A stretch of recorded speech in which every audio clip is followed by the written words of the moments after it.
जब हमारे अंदर कोई विचार दबा हुआ होता है तो अपनी स्थिति को सुधारने के लिए हमें उस विचार के बारे में पता होना बहुत ज़्यादा ज़रूरी होता है। तो राधे राधे दोस्तों, कैसे हैं आप सभी? आशा करती हूँ स्वस्थ होंगे, मस्त होंगे और बने हो मेरे साथ। आज हम बात कर रहे हैं you can heal your life के चैप्टर 6 परिवर्तन का प्रतिरोध के बारे में, कि कैसे हम अपने जीवन में जो बदलाव होते हैं उसको हम खुद ही रोक देते हैं।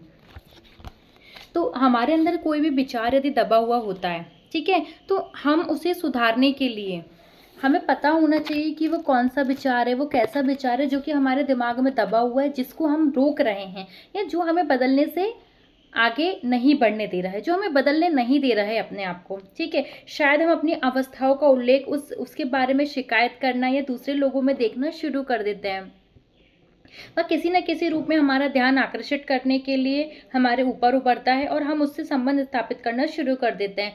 हम अक्सर किसी टीचर, दोस्त, एजुकेशन सिस्टम और जो हमारे अंदर उस समस्या है उसको निकालने के लिए अलग अलग तरीके जागृत करना शुरू कर देते हैं। तो ऑथर हमसे ये कहना चाह रही है कि हमारे दिमाग में यदि कोई विचार दबा है तो हमको अपने विचार को उस स्थिति से बाहर लाने के लिए सबसे पहले पता करना ज़रूरी है कि वो विचार कौन सा है। और जब यदि कोई विचार हमने पता कर लिया है या वो लगातार हमारे दिमाग में चल रहा है तो हम क्या करते हैं कि हम शिकायत करते हैं, दूसरे लोगों में उस विचार को देखते हैं कि उनके साथ ये चीज़ें हो रही है या नहीं हो रही है, और हमारा जो ध्यान है दूसरे लोगों में चले जाता है। इसके लिए हम अलग अलग वे को चूज़ करते हैं।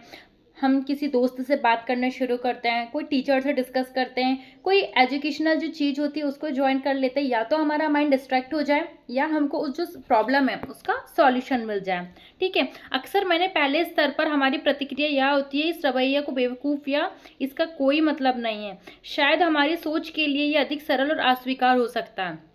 जब भी हम हमारी प्रॉब्लम को सॉल्व करने के लिए कोई तरीका देखते हैं तो हमारे दिमाग में पहला थॉट ये आता है कि ये बहुत बचकानी हरकत है, ये बहुत बेवकूफ़ वाली बातें हैं। तो ये हमको खुद को ही एक्सेप्ट करना थोड़ा सा गलत लगता है। हम खुद ही स्वीकार नहीं कर पाते कि हम अपनी समस्या को सुलझाने के लिए एक हल निकाल रहे हैं और उस हल के लिए ही हम तैयार नहीं हैं। हम अपने आप को ही बोलते हैं क्या बेवकूफ़ है यार, कैसी चीज़ों से तेरी समस्याएं हल होगी। तो हम खुद को ही जजमेंट देना शुरू कर देते हैं। ऐसी प्रतिक्रिया बहुत अच्छी होती है यदि हम समझ सकें कि हमारे अंदर ठीक होने के लिए पहला कदम है। यदि हम ये जो सब चीज़ें हम कर रहे हैं, ये जो सारी एक्टिविटीज़ है बहुत अच्छी होती है यदि हम ध्यान दें कि हमारे लिए पहला कदम है आगे बढ़ने का।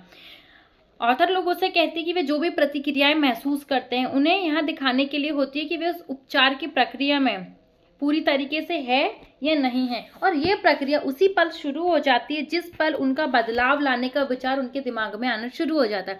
तो ऑथर कहती है कि आपने यदि सोचा है कि आपको अपनी प्रॉब्लम को सॉल्व करना है और उसको सॉल्व करने के लिए विचार आपने अपने दिमाग में ला लिया है, तो आपकी जो प्रॉब्लम है उसी समय से सॉल्व होना शुरू हो जाती है जिस समय आपने सोचा था कि आपको सुधार करना है।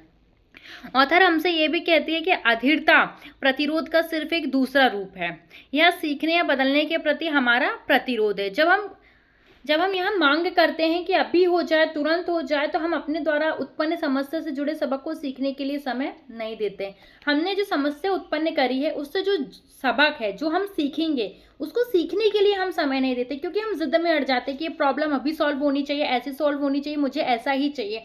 हम खुद जिद में अड़ जाते हैं और हम अपनी खुद ऐसी चीज़ों को बढ़ा देते हैं, अपने लिए ऐसा वातावरण क्रिएट कर लेते हैं जो हमारी प्रॉब्लम को सॉल्व करने के लिए और ज़्यादा कठिन है। इवन वो हमारी प्रॉब्लम को बढ़ा देता है। यदि हम किसी और कमरे में जाना चाहते हैं और आपको उठकर वो एक एक कदम चलकर सामने वाले कमरे में जाना पड़ेगा, यदि आप सिर्फ चेयर पे बैठे रहें और ये विचार करें कि मैं दूसरे कमरे में चला जाऊं, तो ये पॉसिबल नहीं है। उसी तरह यदि आपकी कोई समस्या है तो आपको उस समस्या को सुलझाने के लिए बैठकर बोलना कि समस्या सुलझ जाए के बजाय आपको उस समस्या के लिए कैसा समाधान हो सकता है, उसके छोटे छोटे क्या रूप हो सकते हैं, पहला एक्शन कौन सा होगा जिसको उठाने से आपकी समस्या थोड़ी थोड़ी सॉल्व होना शुरू हो जाएगी, ये करना चाहिए।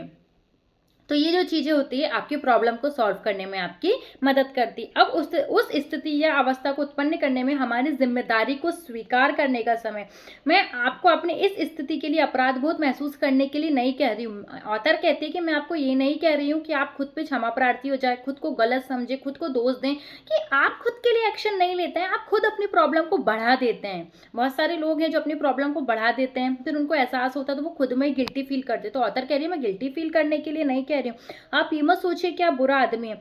ऑथर सिर्फ ये कह रही है कि वे आपके अंदर मौजूद शक्ति को आपके द्वारा स्वीकार करने की बात करें, कि आपके अंदर वो कैपेबिलिटी है कि आप अपने अंदर की आत्मा से अपने आप को सुधार करके, अपने आप को सीख कर उस प्रॉब्लम को खुद ही सॉर्ट आउट कर सकते हैं। आपको किसी टीचर की, किसी फ्रेंड की, किसी एजुकेशन सिस्टम की, किसी ऐसी चीज़ की सीखने की ज़रूरत नहीं है जिससे आप सीख कर प्रॉब्लम को सॉल्व करें। आपके अंदर वो काबिलियत होती है, हमारे अंदर विचार को अनुभव में बदल देती है। अतीत में हमने अनजाने में ऐसी शक्ति को कई स्थिति उत्पन्न करने के लिए इस्तेमाल किया जिससे हम अनुभव नहीं करते और हम नहीं जानते कि हम क्या कर रहे हैं। हम अपनी जिम्मेदारी को स्वीकार करते हुए अपने जागरूक हो जाते, इस शक्ति को अपने लाभ के लिए सकारात्मक तरीके से इस्तेमाल करना सीखते हैं। तो ऑथर कहती है जब आप अपनी अंतरात्मा की शक्ति को पहचान जाते हैं तो ये शक्ति का सकारात्मक उपयोग आप अपने लाभ के लिए कर सकते हैं। ऑथर ये भी कहती है हम सबके पास सीखने के लिए सबक होते हैं, केवल अपने चुने गए सबक ही हमारी मुश्किल होते हैं।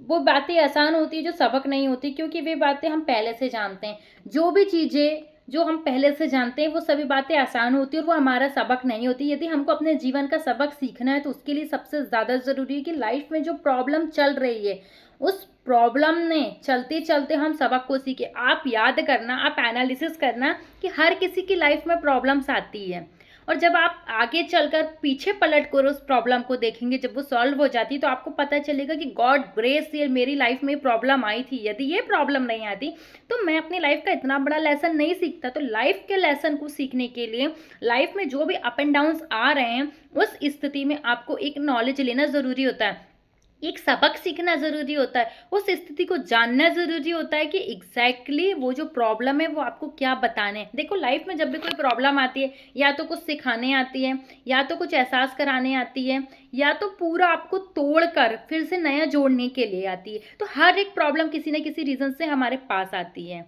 ठीक है, तो मिलता है अगले वीडियो में।